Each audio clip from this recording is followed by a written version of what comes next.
Radio Arson, une série de podcasts proposée par la bibliothèque de la Villa Arson.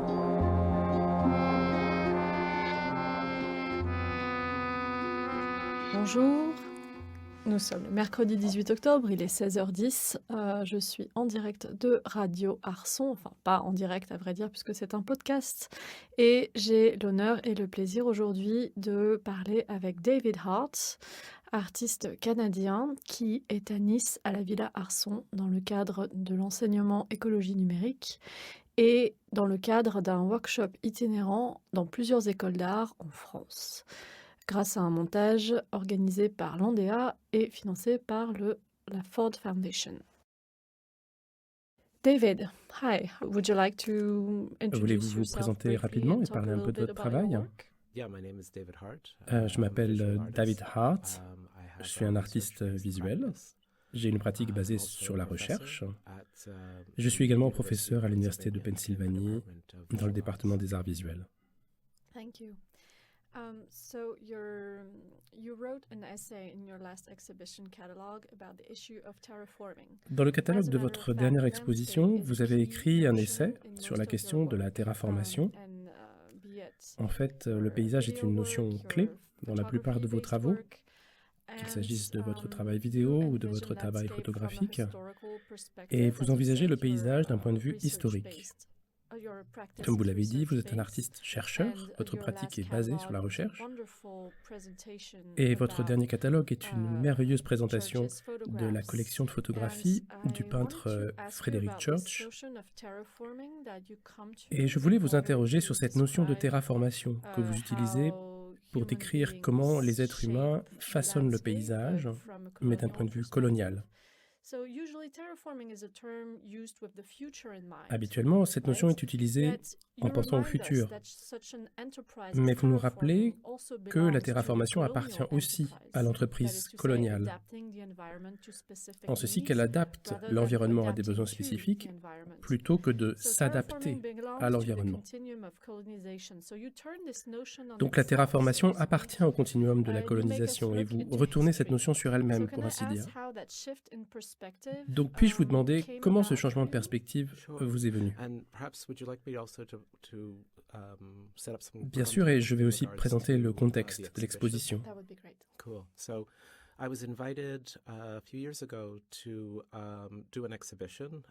Il y a quelques années, j'ai été invité à réaliser une exposition sur un site bien spécifique, à Olana, à savoir la maison de Frederick Church, le peintre paysagiste américain, qu'on associe particulièrement à l'Hudson River School, c'est-à-dire aux paysages héroïques et spectaculaires du XIXe siècle, et qui sont devenus, à bien des égards, synonymes d'une perspective américaine sur le paysage, l'idée de frontières et de quelque chose de vaste et de sublime qui doit être exploré et finalement conquis. Et il s'est construit cette maison fantastique surplombant une falaise près de la ville d'Hudson, juste au nord de New York. Et c'est une fantaisie persane, ce genre de construction étonnamment anachronique, mais remarquable, avec des vues inégalées sur la vallée et la rivière elle-même.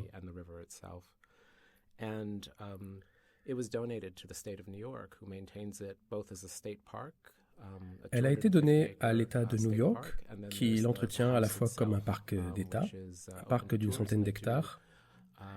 Et puis il y a la maison elle-même, qui est ouverte aux visites. Et ce n'est pas seulement un musée historique, où les objets de Church ont été conservés in situ, puisqu'il monte également des expositions d'art contemporain, où les artistes sont invités aussi bien pour réagir au contexte, mais aussi à l'histoire des idées présentes sur ce lieu. Donc pas seulement en lien avec Church, mais aussi la vallée de la rivière Hudson.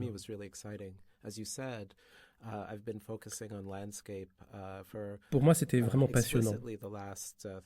Comme vous l'avez dit, je me concentre explicitement sur le paysage depuis 3 ans, mais je pense que ce sujet est présent dans ma pratique de manière plus subtile ou oblique depuis bien plus longtemps. J'ai été invité à produire de nouvelles œuvres, ce que j'ai fait. J'ai répondu en réalisant une sculpture en bronze pour le parc, puis une tapisserie pour la maison. Mais j'ai également été invité à organiser une exposition de la collection de photographies de Frederick Church. En fait, aucune de ces photographies n'est de Church. Elles ont été réalisées par ses contemporains et il les a collectionnées avec avidité tout au long de sa vie. Donc on était au 19e siècle, très peu de temps après la naissance de la photographie elle-même. Et il collectionnait des images de paysages, de sites archéologiques, d'images ethnographiques, etc. Je me suis concentré explicitement sur les images de paysages et d'archéologie. Et je n'ai pas abordé les aspects ethnographiques et anthropologiques. Ce sera peut-être pour plus tard, mais pour l'instant, c'est un sujet trop sensible pour que je puisse l'aborder.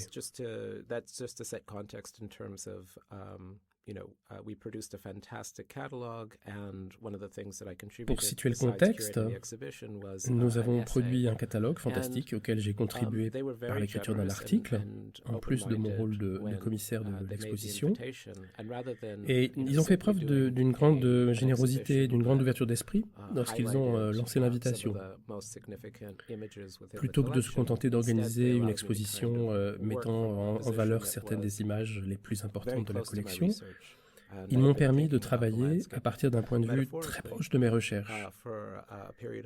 J'ai réfléchi au paysage de manière métaphorique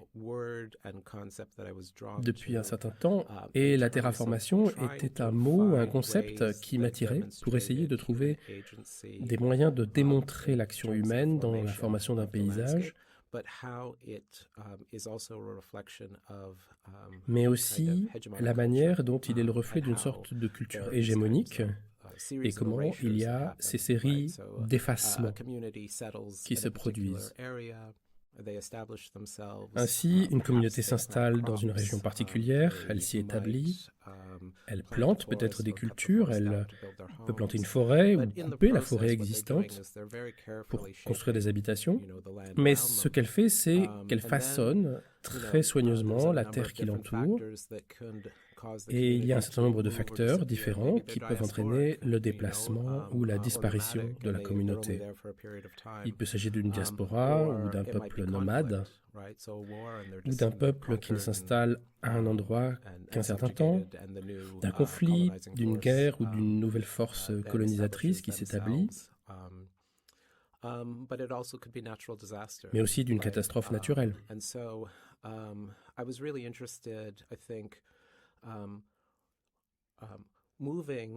Ce que j'ai essayé de faire dans cet essai, c'est de passer d'un concept géologique de la Terre, de la façon dont les choses se forment sans l'intervention de l'homme, à un concept de la Terre plus actuel, où nous commençons à comprendre notre rôle et notre impact dans cette formation. Le concept n'est pas exclusivement lié au colonialisme, parce que les diasporas existent depuis toujours dans l'histoire humaine, mais je pense qu'il y a une urgence particulière à l'utiliser comme une sorte de dispositif de cadrage pour parler d'un moment particulier dans le temps, à la fois celui dans lequel nous nous trouvons actuellement, et l'une des façons dont j'ai essayé de l'ancrer dans le présent, c'est à travers l'histoire de la photographie et les racines de la photographie au XIXe siècle, qui est pour moi une période incroyablement importante, parce que j'ai l'impression que beaucoup des défauts structurels dont nous souffrons aujourd'hui se sont concrétisés et ont été établis au XIXe siècle.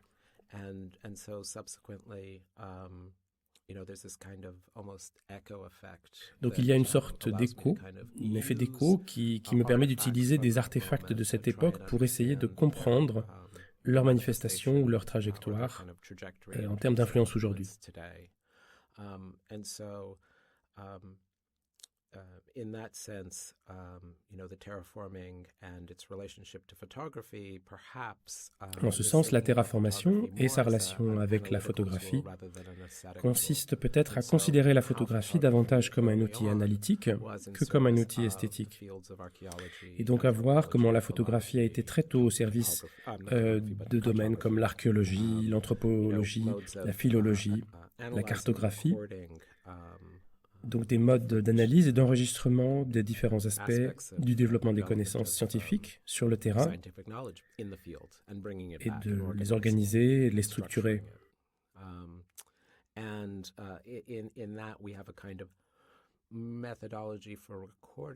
Nous disposons ainsi d'une sorte de méthodologie pour enregistrer le degré d'évolution du paysage, car nous avons des documents qui remontent assez loin et qui peuvent nous permettre de dire c'était comme ça à l'époque.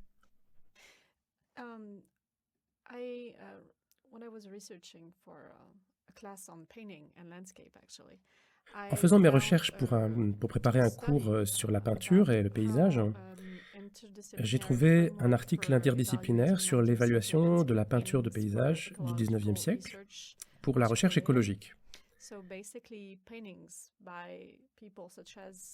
En gros, les peintures des artistes de l'Hudson River School, comme Bierstadt ou Church par exemple, ont été réévaluées par une équipe interdisciplinaire de scientifiques et d'historiens de l'art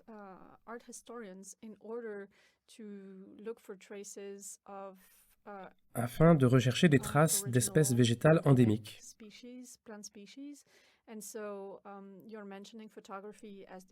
Vous mentionnez la photographie comme un outil qui peut nous permettre de nous faire une idée du paysage du passé, à ce moment historique du début du XIXe siècle, mais il semble également que la peinture puisse le faire. Qu'en pensez-vous ? C'est une idée intéressante. Dans le cadre de mes propres recherches sur la peinture de paysage,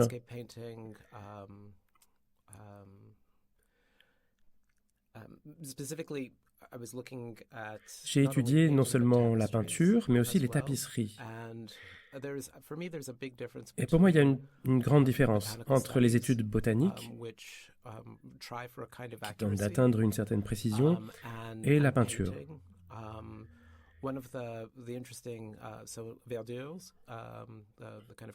Il y a notamment ce genre de tapisserie qu'on appelle les verdures, qui représentent principalement des paysages, qui ne comportent pas vraiment de personnages, parfois des animaux ou des créatures exotiques ou mythologiques.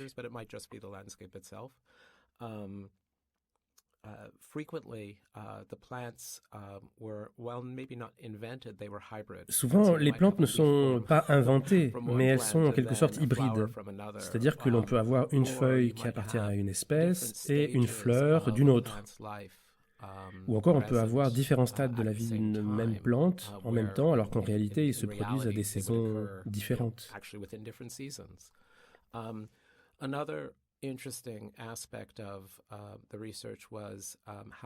autre aspect intéressant de la recherche est son lien avec le jardinage.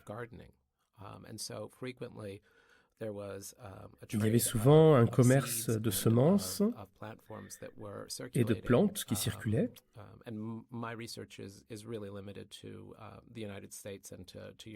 Mes recherches se limitent vraiment aux États-Unis et à l'Europe, mais il y a différentes formes de plantes qui circulaient au XVIe et au XVIIe siècle, que j'ai étudiées plus particulièrement.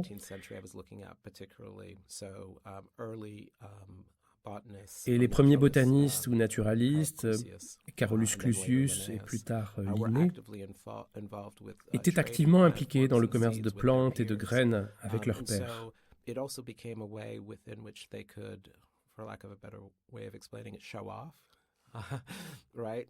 C'est aussi devenu un moyen pour eux, en quelque sorte, de se mettre en valeur. Et vous pouviez avoir un jardin qui démontre à la fois votre connaissance de la flore, mais aussi une sorte de célébration de l'exotisme et d'avoir pu acquérir toutes ces espèces.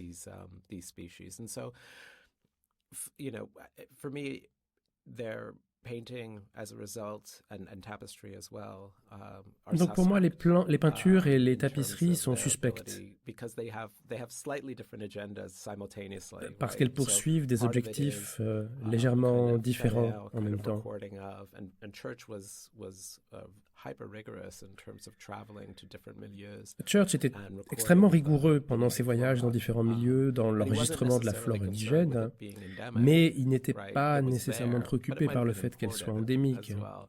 And so Elle était là, or it mais elle might be pouvait aussi nature avoir studies été that he's actually importée, doing in his studio ou il and pouvait then s'agir d'études incorporating. de la nature And qu'il so peignait en réalité I dans like son the atelier narrative of being able to use et incorporé painting, ensuite dans but ses peintures. it's an unreliable Donc j'aime l'idée de la narrator at the possibilité end of the day d'utiliser in la my mind. peinture, mais pour moi c'est finalement un témoin peu fiable. I think one of the points of the study is also to show that sometimes this narrative is unreliable in terms of accuracy, but in terms of Je crois que l'une des conclusions de l'étude en question était également de montrer que parfois ce récit n'est pas fiable en termes d'exactitude, mais qu'en termes d'organisation des formes, il peut devenir scientifiquement exact. Ce que je trouve très intéressant, l'idée que ce n'est pas dans les détails que vous trouvez la vérité, mais dans l'organisation générale. Yeah, there is this beautiful sentence at the end of your essay where you mention the idea that Il y a cette très belle phrase à la fin de votre essai. Vous mentionnez l'idée que l'humanité doit tenir compte de la contribution de l'agentivité collective non humaine. Et je vous cite, l'agentivité collective non humaine était la pleine réalisation de nos environnements partagés. Nous devons donc tenir compte de cette agentivité collective. Par agentivité non humaine, vous voulez dire le végétal, tout ce qui n'est pas humain, donc la flore et la faune. Mais le sujet des œuvres que je réalise depuis plusieurs années se limite à la flore. Envisagez-vous également de travailler sur l'impact de la faune, ou cela ne fait pas partie de votre vision actuelle? Pas encore.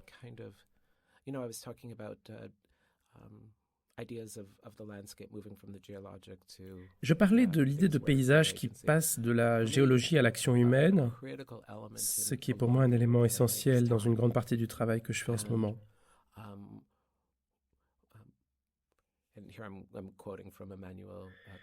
Je cite ici les recherches d'Emanuele Coccia. L'idée que les plantes pensent en termes de saison plutôt qu'en termes d'heures, de minutes et de secondes. Donc il était important pour moi de briser le continuum du temps humain,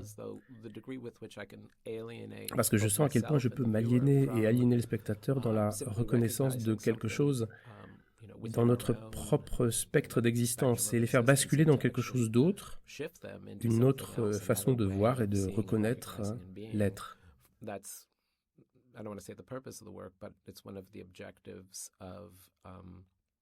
C'est sinon le but du travail, mais c'est l'un des objectifs de la rupture de la hiérarchie, et donc le temps végétal est une façon complètement différente de penser.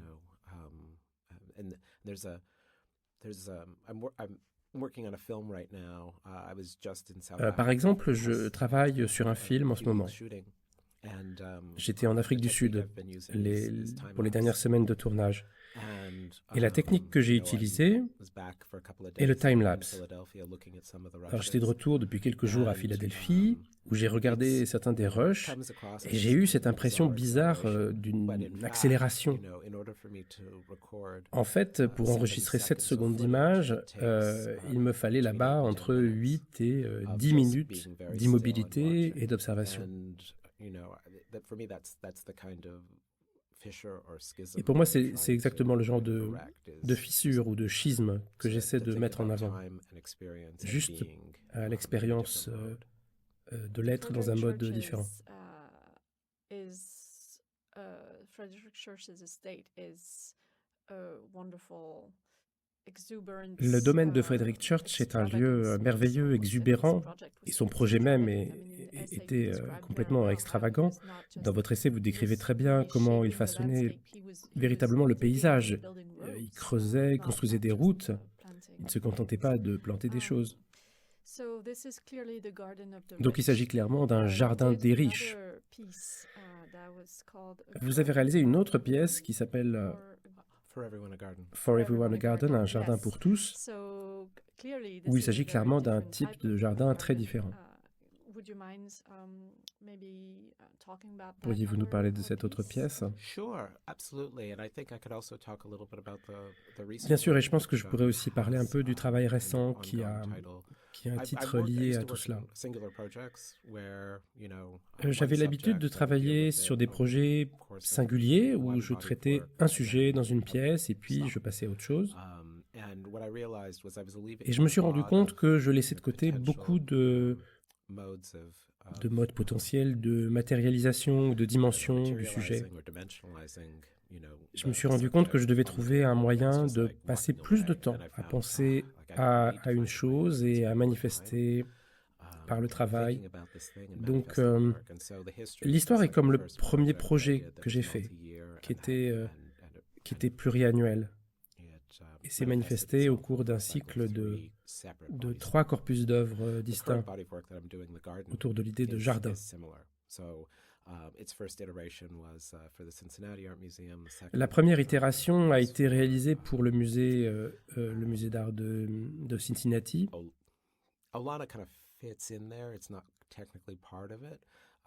Et la seconde pour un grand nombre d'autres projets qui n'en font pas techniquement partie, mais que je vais exposer à Berlin, à la galerie Thomas Schulz, le 4 novembre, puis à l'Art Institute de Chicago.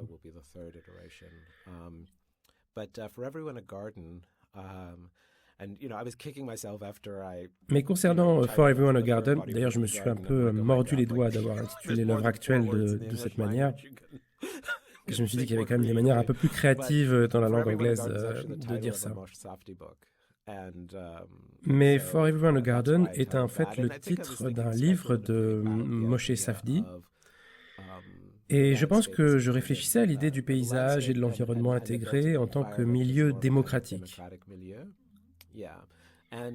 Et la raison pour laquelle j'essaie d'établir un lien, au moins conceptuel, entre For Everyone a Garden et les travaux que je fais sur le jardin, est que je pense que For Everyone a Garden est une sorte de spéculation.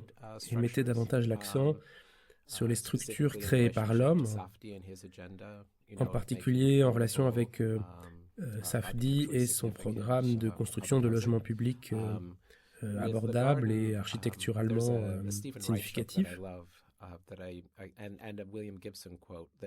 Alors il y a cette blague de Stephen Wright que j'adore et que j'utilise avec une autre citation de William Gibson pour en quelque sorte encadrer l'idée de ce travail actuel sur le jardin. La blague de Stephen Wright, c'est j'ai la plus grande collection de coquillages du monde, mais je la garde dispersée sur les plages. Et la citation de William Gibson, c'est « Le futur est déjà là, c'est juste qu'il n'est pas réparti de façon égale ». L'idée du jardin est donc née d'un travail que j'ai réalisé pour Cincinnati, mais que j'ai poursuivi par le travail photographique à Rome et à Tivoli.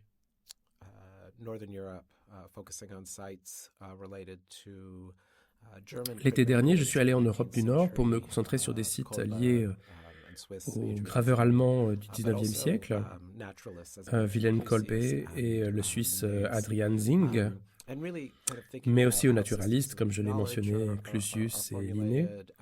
Et j'ai vraiment réfléchi à la manière dont les systèmes de connaissances sont formulés et dont les dispositifs esthétiques sont en quelque sorte canonisés en pensant au système de représentation.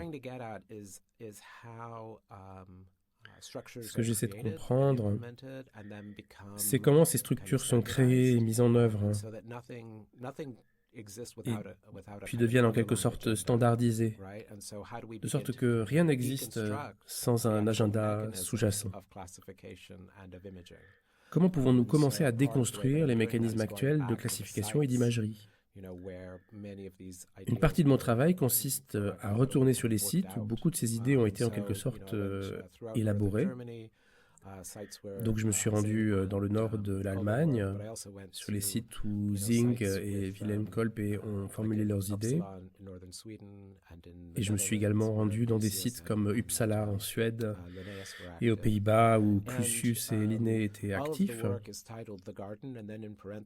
Et tous les travaux sont intitulés Le Jardin avec, entre parenthèses, les noms latins des plantes, la date et le site où l'image a été prise. Et il s'agit en quelque sorte de penser au jardin en tant qu'idée distribuée, premièrement. Et deuxièmement, ce qui je pense est tout aussi important, that it's also thinking about it in a way that begins to understand how human agency and activity is not il s'agit d'y réfléchir d'une manière qui permette de comprendre comment l'action et l'activité humaine ne se limitent pas à l'idée d'intervenir physiquement dans le paysage, mais qu'il existe d'autres mécanismes pour régir notre relation avec les agents non humains.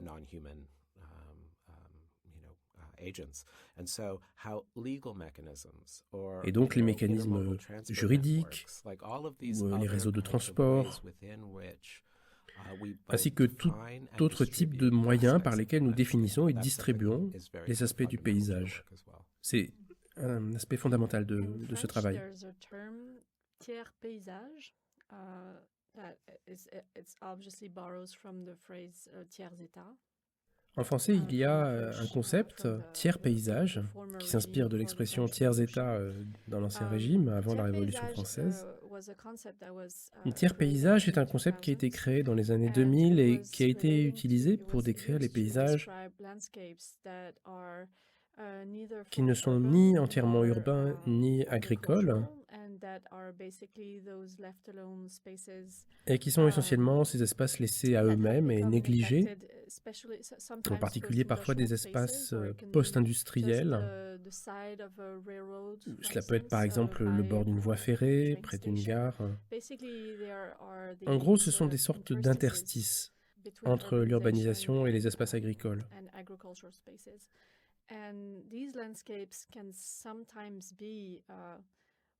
Et ces paysages peuvent parfois être plus intéressants en termes de biodiversité et attirer des insectes, une microfaune et des plantes. Et je me demandais si vous étiez au courant de cette notion.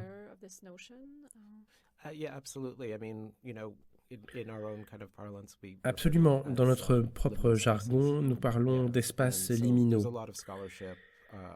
Il y a beaucoup d'études autour de cette idée, dont certaines que j'ai lues au début de mes recherches sur l'histoire géographique.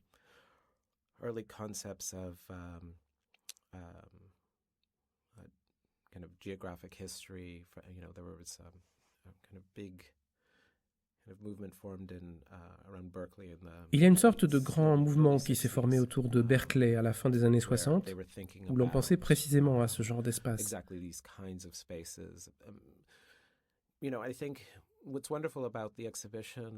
Ce qui est merveilleux dans l'exposition que j'ai organisée, c'est l'étude des premières photographies de Désiré Charnay, par exemple, un explorateur français qui a été l'un des premiers, sinon le premier, à photographier des sites archéologiques importants au Mexique.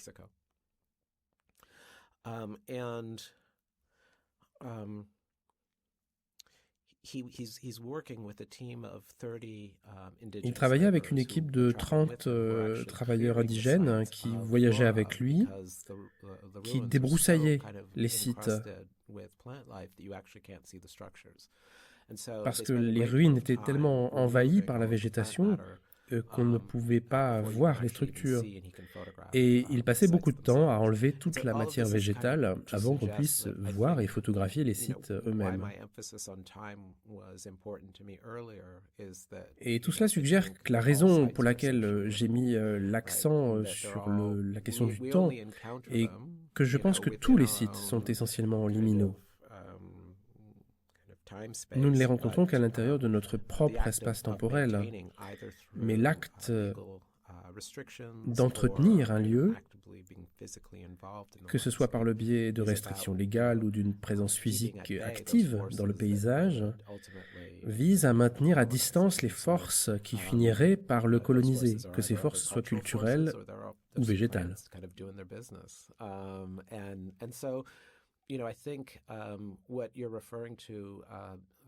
Et je pense que ce à quoi vous faites référence, ce sont des espaces qui ne sont plus activement entretenus d'une manière ou d'une autre. Stephen Vogel, un important philosophe de l'environnement que je cite souvent, parle beaucoup de cette idée dans son livre Thinking Like a Mall, penser comme un centre commercial, au sujet de l'activité d'entretien, mais aussi de l'après-vie des sites, ce qui se passe lorsqu'ils ne sont plus considérés selon la fonction qu'ils étaient censés remplir.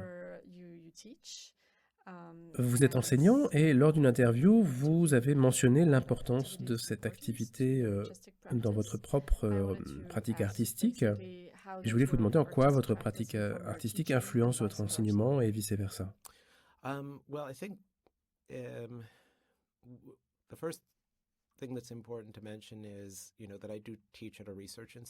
Je pense que la première chose qu'il est important de mentionner est que j'enseigne dans une université où il y a d'autres activités de recherche, en médecine, en droit, en anthropologie.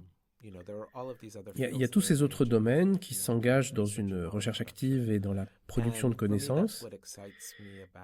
Et pour moi, ce qui me passionne dans le fait de travailler dans une institution comme celle-là, c'est vraiment de considérer le travail dans ces termes. L'importance d'un engagement éthique et d'une méthodologie rigoureuse. Comme toutes les choses qui régissent la recherche effectuée dans d'autres disciplines. C'est quelque chose à quoi j'aspire dans ma propre pratique. Donc c'est la première chose et la plus importante qui consiste à produire des travaux dans ce contexte.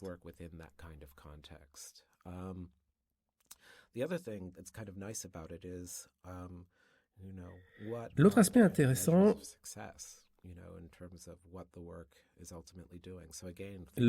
intéressant est de savoir comment mesurer la réussite d'un travail en termes d'impact final de votre travail.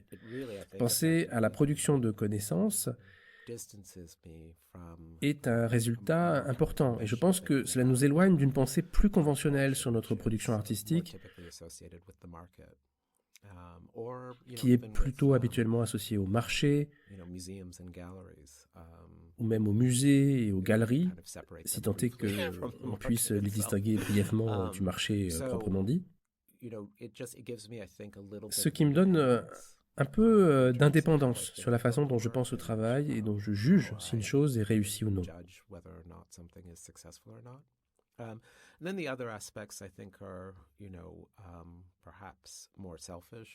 Par ailleurs, et peut-être de façon plus égoïste, c'est formidable d'être en contact avec des jeunes gens, de réfléchir avec des jeunes qui développent leur pratique. Cela me permet de rester vigilant et de m'engager et de réfléchir à ce qui est important pour eux.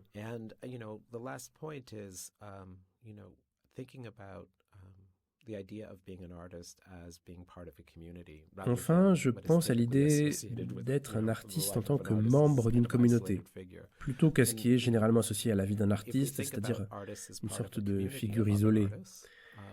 Si nous considérons les artistes comme faisant partie d'une communauté d'autres artistes, nous sommes responsables de la santé et du bien-être de cette communauté.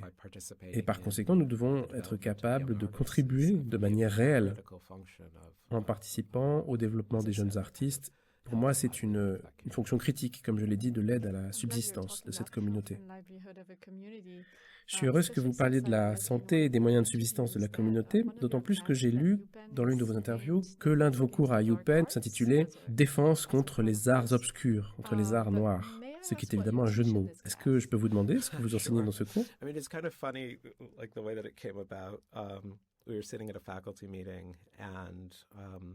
Oui, d'ailleurs, l'histoire de ce titre est assez drôle. Nous étions en réunion de professeurs et nous voulions créer un format de cours ouvert où chacun d'entre nous, avec son propre point de vue, sa propre méthodologie de travail, se concentrerait sur les questions critiques de l'art contemporain. but the administration said this is all great, from a course perspective. Donc l'administration a dit c'est très bien du point de vue du cours, mais pour que les étudiants puissent les différencier, vous devez avoir chacun votre propre titre. Et j'ai dit, mais chacun d'entre nous a déjà son propre nom associé à ce cours et les étudiants connaissent nos spécialités.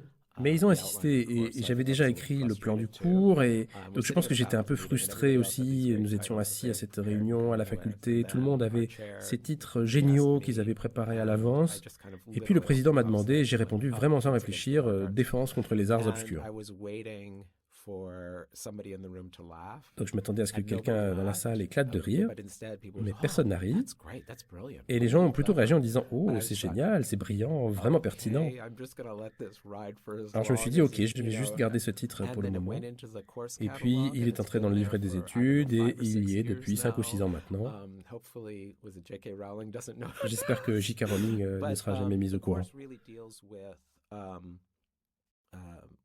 Ce que j'essaie de faire dans ce cours, c'est de fournir non pas une perspective historique, mais de comprendre comment les artistes réagissent à des moments de crise. Je choisis donc un certain nombre de lieux et de périodes différentes pour décrire une crise historique et ce que les artistes ont fait pour y répondre. Je pense par exemple à la France en mai 68, au Royaume-Uni sous Thatcher, ou à l'Afrique du Sud post-apartheid. Non pas d'un point de vue exclusivement noir, mais d'un point de vue queer. Ainsi, les droits des Noirs étaient protégés par la nouvelle Constitution. Ils étaient également écrits pour les personnes queer, mais ils étaient toujours sujets aux préjugés, à l'oppression et aux restrictions. Et donc, à travers la réponse de différents artistes musicaux en Afrique du Sud, vous avez une forme de résistance qui se met en place.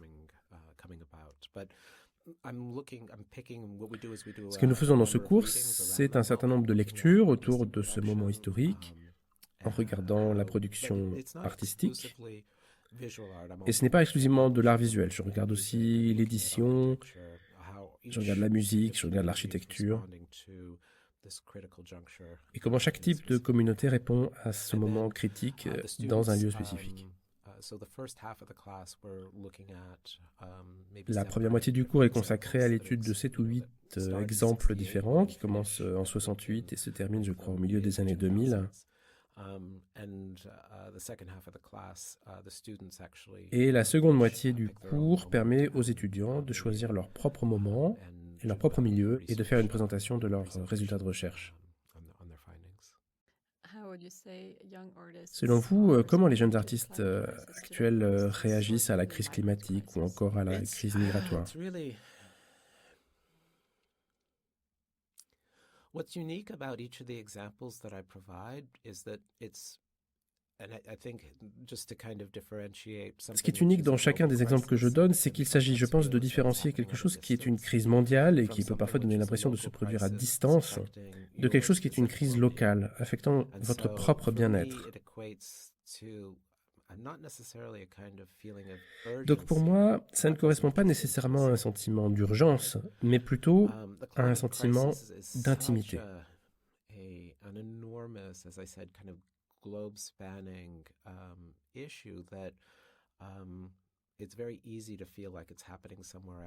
La crise climatique est un problème tellement énorme qu'il est très facile d'avoir l'impression qu'elle se produit ailleurs.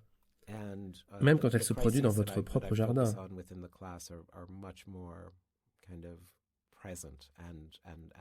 Alors que les crises sur lesquelles je me concentre dans ce cours sont beaucoup plus présentes. On ne peut pas s'en éloigner. Bien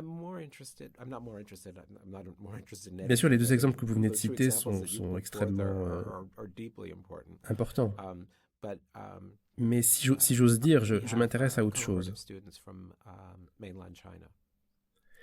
Nous avons une cohorte d'étudiants de Chine continentale.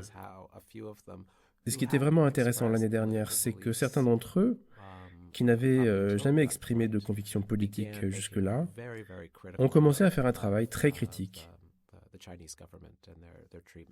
sur le gouvernement chinois et le traitement qu'il réserve aux dissidents. Et ils réagissaient ainsi même s'ils se trouvaient aux États-Unis, ils avaient de la famille en Chine qui était activement, directement opprimée, et ils allaient eux-mêmes devoir retourner dans cet environnement. And so there was a real feeling of urgency and intimacy, as I said, and it was palpable. Donc il y avait un réel sentiment d'urgence et d'intimité, comme je l'ai dit, et c'était puissant et intéressant de voir les étudiants passer de la périphérie à l'obligation de réagir et de faire quelque chose.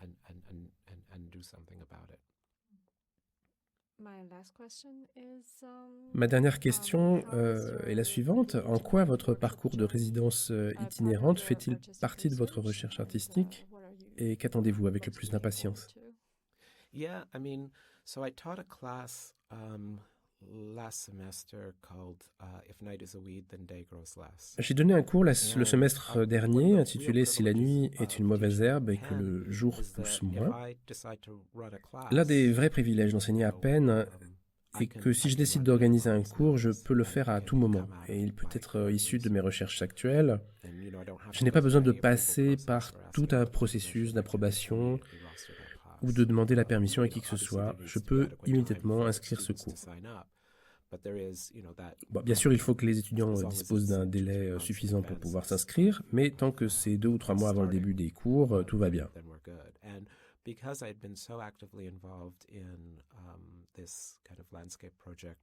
Et comme j'étais très activement impliqué dans ce projet autour du paysage depuis quelques années, et que j'étais en train de rédiger l'essai sur la terraformation, je me suis dit que je pourrais peut-être inviter les étudiants à explorer ces idées avec moi dans le cadre du cours, afin qu'ils examinent une grande partie du matériel source que j'utilisais dans le cadre de mes propres recherches, et qui serait passionnant de voir leur réaction et la manière dont cela informait et élargissait leurs propres pratiques et leurs propres perspectives.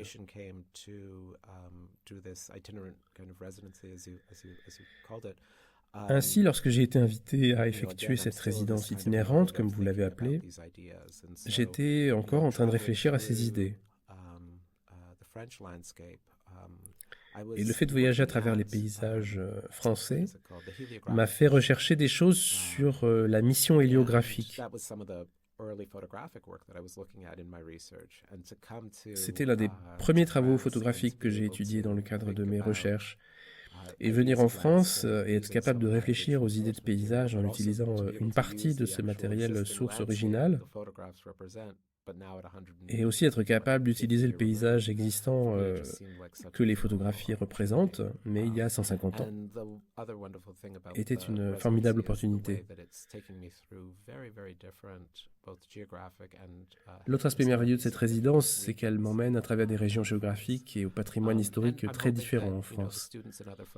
J'espère que les étudiants et les autres personnes impliquées dans les ateliers réfléchiront peut-être à leur paysage d'une manière légèrement différente.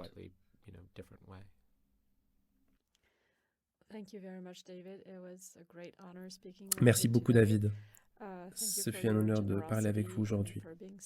Merci pour votre générosité et pour votre précision. Merci beaucoup, merci de nous avoir écoutés et à bientôt sur Radio Arson. Thank you.